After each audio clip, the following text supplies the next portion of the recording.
Sara? Dapat ibasura? Ang argumento nga ha, ito, ipapaliwanag ko sa inyo. In simplest term ha, pinakamababaw na explanation ito para maintindihan ng level ng masa. Hindi masagot ni BP Sara dahil walang substance. Walang ebidensyang o facts na nagpapatunay na siya po ay nagnakaw. Paano niya sasagutin yan? Sasagutin niya yan sa hangin? Di ba? Dapat sana sabihin nila, okay, ito BP Sara, binoto ito ng mga kongresista na ipa-impeach ka. Kasi, nagnakaw ka ng pera. Ang ginamit mong bag ay ito, ganyan. Ang date po nito is ganito, ganyan. Sabado ng umaga. Example lang ito ha. Dito sa lugar na ito, kinuha mo, ginasta mo ito, binili mo ng sasakyan, mga relo, ganyan. Dapat may facts.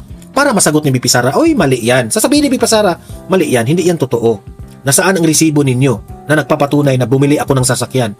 Ganun. Nasaan yung picture ng relo? Na binili ko galing sa confidential funds. Mga ganun ba?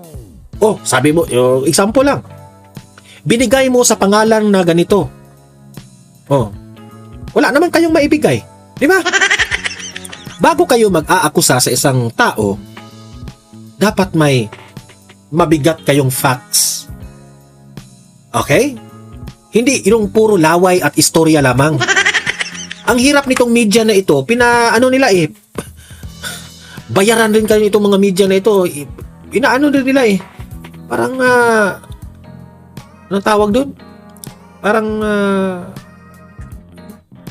ginagaslight rin nila ng masyado itong issue na ito Ay nako. Ayon sa abogado ng complainants na si Attorney Amando Ligutan, malinaw sa rules ng Kamara na bawal ang motion to dismiss habang sumasagot pa sa reklamo. Pero sa panig ni VP Sara, giniit niyang dapat lang ibasura ang mga reklamo. Wala raw kasi itong pinagkaiba sa mga nauna nang idineklarang unconstitutional ng Korte Suprema. Nilabag din daw ang karapatan niya sa due process. Pero belta ng kabilang panig, kompleto sila sa paglalatag ng ultimate facts maging ng mga ebidensya. May mga dokumento tulad ng Notice of Disallowance ng COA at listahan ng mga kaduda-dudang tumanggap ng confidential funds. Hindi raw tugma ang nangyayari kay VP Sara sa sinasabi niyang wala siyang due process, gayong 16 ang abogado ng bise. So anong silbi ng 16 lawyers kung hindi naman, kung sa tingin ng Vice President, hindi pa rin nasusunod yung right niya to due process.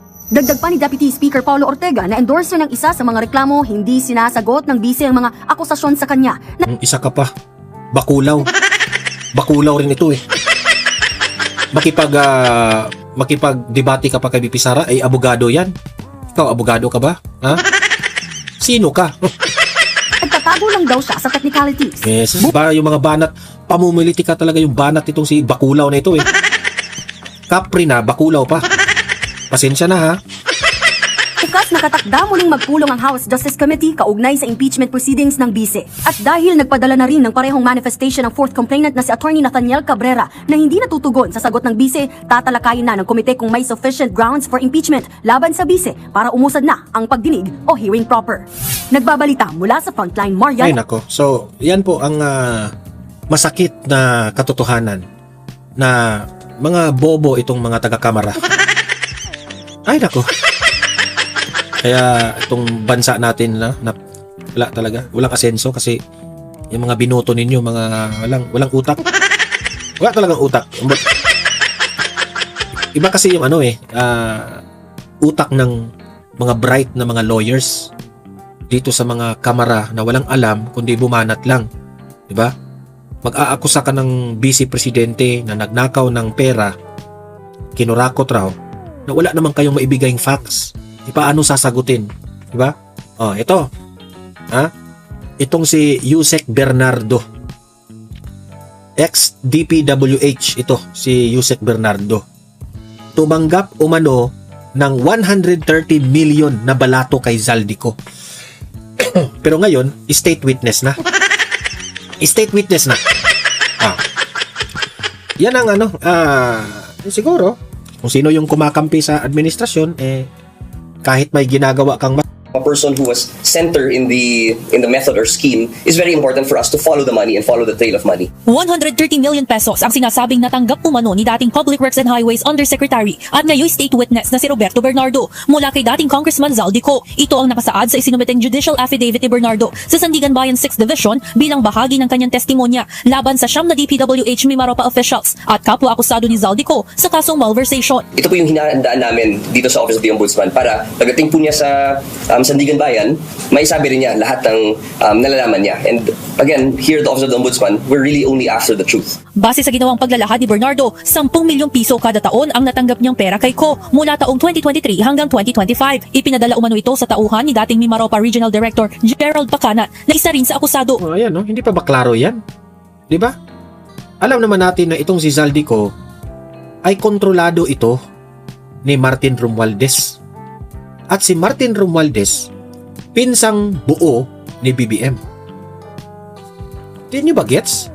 Ganun lang kababaw ang atin pong i-connect.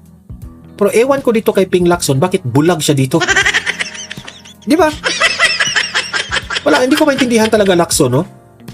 Ang pinaka malapit dito sa issue na ito, si Martin Romualdez, pero lagi niyang binabanggit na hindi pwede imbitahan itong si Martin Romualdez kasi parliamentary courtesy. Sabi nga ni Marcoleta, patungkol dyan sa parliamentary courtesy, hindi na po yan. Dapat nating atupagin. Ha? Galit na ang taong bayan. Gusto na ng taong bayan na marinig ang side ni Zaldico. Diba? So bakit pa tayo parliamentary courtesy when in fact this involves the whole Philippines, whole people of the Philippines. Lahat ng mamamayang Pilipino involved dito. Pera yan ng taong bayan, nating lahat. Tapos parliamentary courtesy? Putang inang parliamentary courtesy na yan. Lacson, di ba? Bukod pa rito, ang umano'y 100 million pesos na parte-parteng ipinadeliver ni Ko sa pamamagitan naman ng aid ni dating Bulacan 1st District Engineer Henry Alcantara. Tansya ni Bernardo, tig 40 million pesos noong 2023 at 2024. Imagine that one, no? Sarap ng buhay nila. Samantalang tayo naghihirap. And remember, ito mga USEC pa ito ha, na nakatanggap ng mga 130 million, 40 million. How much more ito mga mastermind?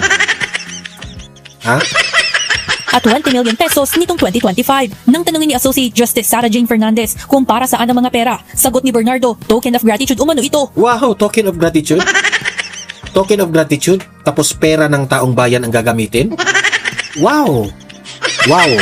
Wala anyang partikular na instruction kung ano ang gagawin sa pera, ngunit tinanggap na lamang niya dahil sa takot. Hindi rin tiyak ni Bernardo kung saan ang galing ang pera. Sa unang Di saan pa? Di sa flood control? Tatanong ka pa kung saan? Saan raw galing yung pera? Harap ni Bernardo bilang state witness sa flood control scandal, tiniyak ng ombudsman na hindi ibig sabihin nito na ligtas na siya sa lahat ng pananagutan. It would be unfair din na bibigyan namin siya ng blanket immunity kasi if there will come a time na meron kaming malaman na hindi niya sinasabi pero sangkot siya at naging most guilty siya, then he will also have to be charged for that case. Samantala, inaasahang ipepresenta ng prosekusyon ang isa pang state witness na si Henry Alcantara sa mga susunod na pagdinig. Evan Alvarez, UNTV News and Rescue. Diyos ang... Di ba? Ganyan po. Ganyan po ang laro ngayon ng politika sa Pilipinas. Wala. Pinaikot-ikot lang nila ang taong bayan. Di ba kung mapapansin ninyo? Nakaikot lang yan sa kanila. Yusek Bernardo, doon, yung mga sa mga Yusek lang yan umiikot. Never kang makarinig ng isang kongresista, mayor, o presidente, o speaker, wala kang marinig. Ang sinasangkot lang nila mga Yusek. Trillion billions of pesos yung nawawala, tapos ang nahuli ninyo, Yusek. Yusek lang. Tapos ang bangag na tumutulo yung sipon, sasabihin pa niya na, I think merong makukulong before Christmas. Utot nyo, pikat mo. Bongbong Marcos, budol. Budol! Di ba? Ubutulin pa tayo dyan sa mga pautot niya na before Christmas merong makukulong. Yung yung puwet mo ang nakukulong. Kulong. Ito pa. Ito yung nakakasakit pa. Itong mga 18 ex-marines na nagtatrabaho under the name of Zaldico. Ito, panoorin niyo. Pumarap ulit sa NBI ang mga dati umanong bagman ni Zaldico. Aminado ang kanilang kampo na hirap silang makakuha ng dokumento na magpapatunay na dati silang empleyado ni Ko. Parang ang dating yun talaga ang title ng balita. Hirap na hirap maghanap ng Certificate of Employment. Hirap na hirap. So, ang iisipin ng mamamayang Pilipino, ng taong bayan, ay hirap silang makakuha ng Certificate of Employment. Baka hindi sila trabahante ni Zaldico. Baka ito ay isang propaganda lamang. Ganun ang sasabihin. Kayo rin mga media, ang mga butakal kayo. Sila, hirap na hirap silang kumuha ng Certificate of Employment kasi wala na si Zaldico sa Pilipinas. Ganun sana ang balita ninyo, yung title ninyo. Di ba? Ito, mga 18 ex-Marines, naniniwala ang taong bayan, ito, trabahante ito ni Zaldico.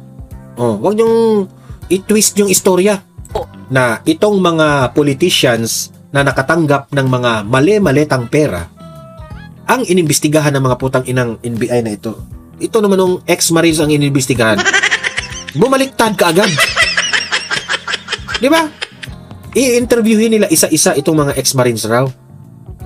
Instead yung mga magnanakaw dyan ang ipapatawag nila kasi nandoon yung mga witness. Ayang 18 ex-Marines, witness yan. Diba? Ito pa silang 18 ex-Marines ang dinidihado ng gobyerno. Lagi ko nga pangatlo na itong example ko. Example, pupunta ka sa NBI, sasabihin mo, NBI, magpatulong ako kasi nawala yung asawa ko. Nasa na siguro yung asawa ko. Nagpatulong ka sa NBI. Sasabihin ngayon ni NBI, uy, bago ka namin tutulungan, gusto namin malaman saan ka nagtatrabaho. Gumagamit ka ba? Diba? May kaso ka. Sinong tatay mo, nanay mo? Baka magnanakaw ka dati. Baka rapist ka. Ganun ba? Ikaw na nga yung nawala ng asawa, magpatulong ka sa NBI, ikaw pa yung parang suspect na kaagad. Wala, hindi yung ating example, hindi po malayo sa nangyari ngayon dito. Eto, lumutang itong mga ex-Marines na ito para tulungan po ang nangyayaring massive corruption ng Pilipinas. Kasi kawawa na nga yung taong bayan. Pero sila pa ang naging may kasalanan. Ano ba yan, NBI? Kasi ang NBI, kontrolado rin ni BBM.